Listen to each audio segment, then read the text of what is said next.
I'm told my dance is one way, and I take exception to that. Yes, but when you are dancing to this particular song, you have a way of. Which song is this?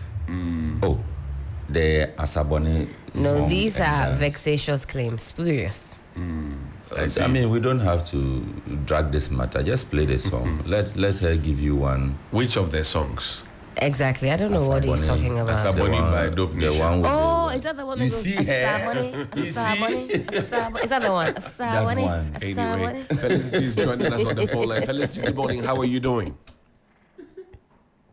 Hello, Felicity. Good morning. Good morning, Johnny. I am doing better today than yesterday. Great. Chief Forecaster, tell us, what are we to expect? What have you seen in the clouds? Yes, from now till the end of August, this is the type of weather we will be seeing or experiencing over the southern sector.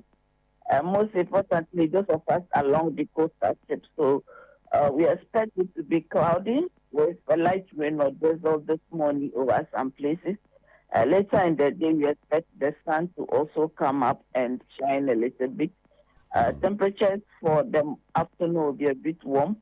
We expect it around 30, 32 for the entire country. But those around the western region, they are likely to record 28 degrees Celsius.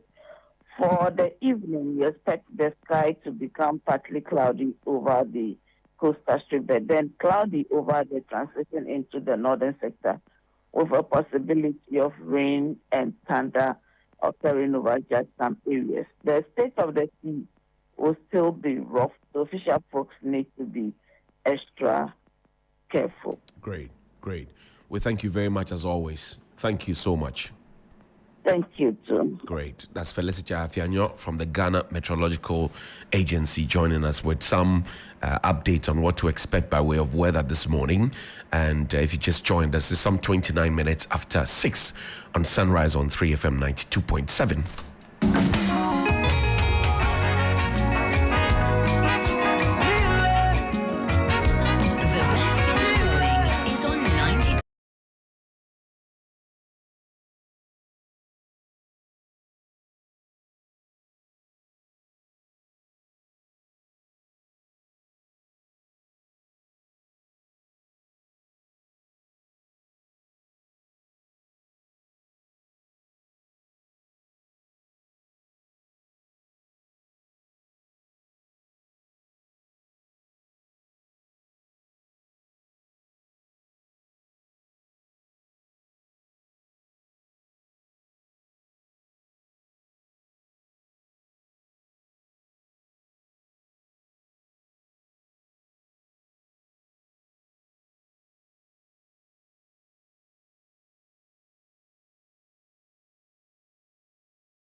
You don't know?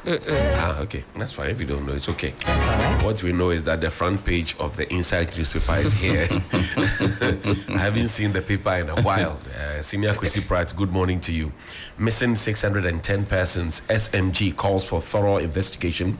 Arrest of perpetrators. Also, Kumasi public toilet operators announce fee increment due to hike in water and electricity tariffs. Yeah. Be careful. Be careful what you eat.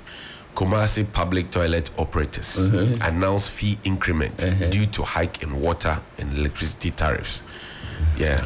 No, that's awful. And for me, this is a very big health. This poses a great health risk. If you think about some of the diseases that are associated with poor sanitation, so that if somebody is not able to ease themselves in a sanitary way because the prices have gone up, they'll be doing it in places that are unauthorized, maybe not washing their hands properly. This is a health concern. It is indeed. ECOWAS continues its blunder as West Africa splits. Also, new lawyers appointed for Osu's tool, and Omahin of its Eastern Nzema Traditional Council has been destooled. Oh, Nana, what did you do?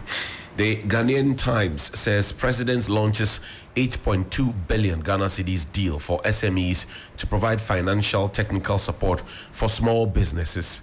And local government minister withdraws controversial road traffic LI. Second phase of Obecha-Bilamte interchange to be completed by September, according to the resident engineer. And on the back page, you have dualization of Ahinema Kokobing Anua Kwanta road that has begun. Road. Yes, very popular. Yeah, very popular road, like the Eastern Corridor Road and the Dodo Pepesu road. We have not taken decision to precautionary spillage of dam, according to the VRA. And the New Finder newspaper, 8.2 billion cedis SMEs fund unveiled, the largest investment in the sector in recent years. Ghana pushes for sustainable financing of housing, and Ablakwa's NDC sold parks and gardens lands, judges lands, and other state lands. CEO Roshin threatens Ablakwa's NDC. No, who is that attributed? Because with Jenapo is there with Ablakwa. You know, when the lands are going and the equalization has started. Blame game. That your land is gone forever. Honorable Jenapo was speaking on a platform yesterday where he was outlining some of these lands. He says that was sold in the NDC administration. Does it really matter? Because maybe Sixtus will guide us. The understanding that we all have is that if I come to Helen as a stool and I say, Helen, give me this portion of land for this purpose in the interest of the state, and at some point that interest or whatever I came to you to collect the land to do is not doing again, as they say on the streets, right. I have to give your land back to you. Or Sixtus. That is it. Yes. So you have to give me the opportunity to get my land back. Yes. And then we can start talking about any other arrangement. Yes. Okay. But in this particular instance, you have the land, so a portion of the Legon land, for example, portion of it has been cut out and given to a private person. Prison service lands, and this is the ministry's own thing that they wrote. Portion has been cut and given to a private person. Prison services won't agree. They went to court. They've been fighting it back and forth. But the land belongs to a stool. If you are not going to use it for the purpose of the prison service again, give the land back to the stools. How do you come and say it's a public-private partnership, and even the people who belong to the stool are not being given the first opportunity to say, we want to have this idea, so we will give you the first opportunity. You to bring your investors, let's see what you can. I don't know. Anyway, what do you have, Sixtus? Let me start with the Accra Times newspaper. With pride, we inform and educate our friend Simon. Simon. He edits this paper. Helen is looking at me. There's nothing more to say. Let me just read it. Democracy Cup match. Bagbin invites Akufo-Addo CJ. And on the front page, you have the three most powerful men and women in Ghana today. They are centered by the president to his, is that his left or his right? Left. You are checking? Okay. Yes. No, that is your left. So that is his right. Okay, there we I'm go. looking at another picture on the back page. Okay, so same set of people. Same there so we go. I was trying to understand what was going on. Surely. Well, I think this is supposed to be some kind of games. That would be fun, but we can't have the president, the Speaker of Parliament, and CJ in one location at one time. It's too dangerous. It's not good. It's not good. Security-wise. Yes, we can't do that. So this match, no. Well, they call it democracy match. Functional democracy, a vibrant civil society needed. You have Deputy Clerk to Parliament, Jetro. The famous Jetro is the one speaking. We don't owe anyone, NSS boss. Are you sure you want to say this? Hey, are you sure you want to say we don't owe anybody? We don't owe anyone. But that's what they can. It cannot be the case. The story is on page 2. I'll come back to it. It cannot be the case. You know that. NSS people, are you listening? It cannot be the case. So the custodian newspaper, again edited by Audu Moro, and Audu Mahama. What am I saying? You know Moro. Yeah, Moro Audu. Metro. This one is Audu Mahama. Right. The custodian newspaper, fearless, fair, and reliable. You are the chosen one. Be favored to Baumia. It is one of the things that, gets me really. Afenyo Makin appointed ECG board chair. Majority exposes NDC MPs for proposing siren privileges. Mahama sold Ablakwa's state capture lands. Lands minister is the one speaking. And on the back page are just pictures. Helen? All right, but Sixtus, I think you have one last paper over there. He's not sure. All right. Let's get into the new publisher newspaper. And the front page has this to say: Afenyo Makin chairs ECG board. And facts don't lie. How Mahama and his men shared prime state lands. And there's some more information there. July 13, 2015, Judicial Service Lands Cantonments leased to Frims Oil Company Limited for 50 years.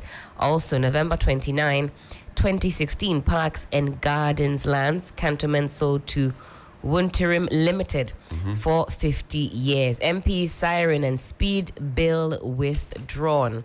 Also, to MPs. Why are we saying MP siren? What is this? Finally, on the front page of the Today newspaper, governance in the public sector. Focus on SNIT, the entire board. You've got them pictured here on the front page. Mahama calls for free, peaceful elections and smooth transition. IMF World Bank still label Ghana as debt distress company despite completion of DDEP. Okay, so the front page of the Insight newspaper. The Kumasi Sanitation Awareness Association in the Ashanti region has announced a 25% increase in the charges for public toilets and urinal facilities in Kumasi Metropolis. Previously, facilities using toilet rolls charged 1 cedi 50 pesos, but this has now been raised to 2 cedis. Additionally, the cost for... they give you T-roll when you go to do your business. If you are like T-roll, before they will tear for you. Yeah. Forgive us, but that is the reality. Some people's reality. This morning they would have queued already. Yeah. Additionally, the cost for toilet paper facilities, right, has increased from 1 cedi 30 pesos to 1 cedi 50 pesos, and this toilet paper is newspaper for those who don't know. Wow. Yeah. Owusu Techi, there's a chairman called Owusu Techi of the association, explained to You gotta stop laughing. This is a serious matter. He highlighted that the cost of dislodging the facilities has increased from 800 Ghana cedis to 1,002. Furthermore, the cost of maintenance, electricity, and water bills have also gone up. Techi emphasized that the fee increase was necessary to ensure the association could continue to operate and provide better services to its customers. He noted that while there was initial complaints from users about the price hike, they have since come to understand the need for the new charges to sustain operations and maintain service quality. Quality of the service. Well, careful what you eat. I think they can't. Careful what you eat and how much you eat. How much you eat. You can't complain too much, can you? Because everything's gone up. Yeah. You can't fault the operators, electricity, water, everything. But like I said in the beginning, it's a big trouble. Honestly, public health. You think about it, the spread of disease and so on and so forth. For somebody, 1 cedi 50 pesos it's but a drop in the ocean. It's so insignificant. For somebody, that's a big percentage of their daily spending. For the users of public toilet facilities, the 2 Ghana, it's a lot of money. It's a lot of money. It's a lot of money. It's a lot of money. For T-roll. 1 cedi 50 pesos for newspaper. So I'll just go behind my house and deal with it. Exactly, and then go about your day. No water, no flushing, open defecation. Why has the newspaper thing not been outlawed yet? Because the carcinogens in there. I mean, you can outlaw it, but how do you enforce it? Do you go send officers to come in? As a schoolboy, they use German newspapers. In fact, I recall even from primary school, I started entering national essay competitions on polythene bags and how harmful they were and how we should ban it and all. Till date, it is still there. They are still writing those essays and winning awards. And the polythene bags are still there. You see, as for banning it, I think it's not. But it's how you would enforce it. Who should go and check? Who are you deploying to go and do the checks and all of that in terms of the newspaper? It's not the most. Helen, I think it's actually much easier than we think. To enforce it. Yes. Yes. How so? Maybe in your house we won't be able to check that. That's right. But for public facilities, okay. I mean, there's a whole association. That's right. Deal with leadership of the association. No one uses newspaper. Or somebody's letter that they have written. In fact, the thing is that you go there and you find people reading German newspapers, and sometimes it's turned upside down. Oh. it's just buying time. It's just buying time because there's a long queue. It's a long queue. It's buying time. It's not a joke. I mean, these are people's reality, and for one reason or the other, we seem to have normalized it where people are now converting places of convenience in homes and turning them into spaces where people could be accommodated, bedrooms, you know, and it's happening. There are city authorities, there's an authority in every district. One would have thought that when we decided to create more districts, and because AMA was big, we decided to create Ladma, Lekma, you know, Kokma, this, that. We thought that it was going to change anything, but it looks like things have gotten worse. When AMA was AMA and handling the whole of Accra, you could see the discipline. The mayor, you know, speaks and that's it. But now, because you had a powerful mayor, you are not even able to say, okay, this is this one's jurisdiction. You remember when we wanted permit to do a program, in the heart of the city? The city. This one said, oh, it's my jurisdiction because there's money involved. Everyone was claiming the money. Yes. But then you go there and you find the place very, very dirty and unkempt. Right. And then you ask yourself, those claiming the monies, they should come and keep the place neat. You see, it's also because the local assemblies are reneging on some of their responsibilities. You know, there used to be this policy of ensuring that every household has a toilet facility.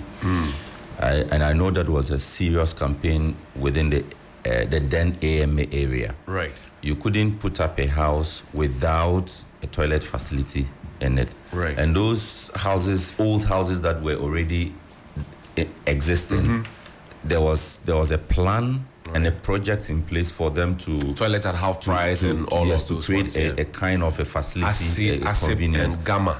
That was the project. The project. Now, if we replicated that, sustained it and replicated it at other or within other local authority areas, then we wouldn't have such high demand for public toilets.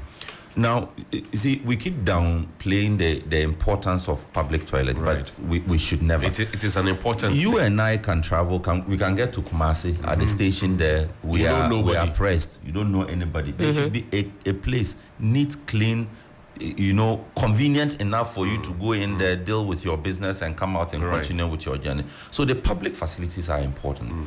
But the public facilities should not just be left. In fact, when we are putting them up, the use of the residents should not be the primary objective. Right.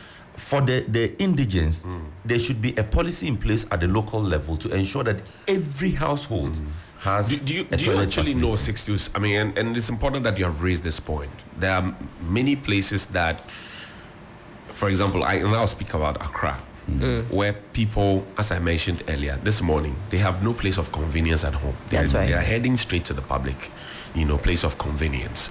So they are competing with you. A case in point may be Kaneshi. There are a lot of people who come to Kaneshi market. They bring goods and farm produce from elsewhere.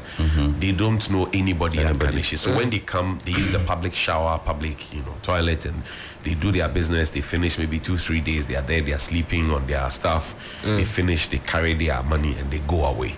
They are going back on the road, as they call it, or Yagbeting or Kokwanso, as they call it. They are competing with residents who also don't have toilets in their home. So now it becomes a business venture that is trying to press the people to collect because there's high demand for it. That's right. Right? You go to the hinterlands and you find that there's a public toilet that has been built, maybe a HIPIC toilet or one of these IPEP ones that Hawa Kumsin and the ministry built. And you find it in the middle of nowhere, abandoned. And I mean, if you are pressed and you enter that place, whatever is pressing you will vanish. because the facility... you won't even get to enter. Yeah, the facility will press from the entrance From the entrance, the kind of perfume you will get. The facility will press you away. Apologies to our listeners. I'm sure that some are having breakfast now. But you see, like you said, Johnny, these are our realities. I won't say people's. These are our realities. That's right. You get into the city center, and it's terrible. But you know, the assemblies are also supposed to be curating their own places of public places of convenience, because that's what it is. I have bemoaned a situation where AMA, for example, has sold lands in or given it out for private developers in Mamprobi. It used to be a public toilet there. Yeah, 2 of them, right? And they've taken the public toilet, converted it into one into an office complex and a shop, and then they giving one to MPP party. I showed that on Johnny's bike. I mean, how do you take something that is supposed to be serving the totality of the population and convert it and give it to one man to say handle it? I see. That is why I make the point that it is not even about the indigents. So imagine that I walk into, or I drive into Mamprobi. I know nobody there. I am hard pressed. What do I do? And where do I go? And you go and knock on Helen's gate, and Helen says, "I'm sorry, I don't know. I don't know you." Yes, because and honestly, the times we are in, we all have developed trust issues. How can somebody knock? I'm coming to you to come in. Have you not seen people I don't know you by the roadside? Yeah. You are driving and you see that somebody has parked by the roadside and is just spraying away. Yes, because you see, we don't have such places within. If I'm driving from here to Adenta, it looks like such a short distance, but it is quite a journey. It is quite a journey. Yeah. So maybe the if I'm lucky enough, maybe before the mall, I am able to stop by and help myself. Right. But beyond that, so let's say after the mall to Adenta or even Oyarifa, where can anybody stop to help himself or herself? You have to just hold it like that. In fact, some of the places, if you have not patronized anything from them, they lock the place. Yes. So sometimes at least you buy something. Buy a bottle of water. At least. But the point is that you are pouring away water to add water. The journey ahead. Anyway, but there's an ECOWAS story we need to watch. The ECOWAS flip-flopping. We need to watch that ECOWAS. They are flip-flopping. The soldiers have caused a serious gap in the bloc. And they have to, you see, the community leaders have to come together. And I think that civil society has to take this up. Otherwise, our community is under threat. As democratically elected governments misbehave, the soldiers are always looking for an opportunity to step in. Because if you consistently, and there's a very serious thing that we must all pay attention to. Yeah. Currently, our president, right, Nana Addo Dankwa Akufo-Addo, he has been boss of ECOWAS before, right? That's right. AU as well. He is stricto sensu a general. He's our top general, commander-in-chief. There's no one beyond and above him, right? The man who is his AD camp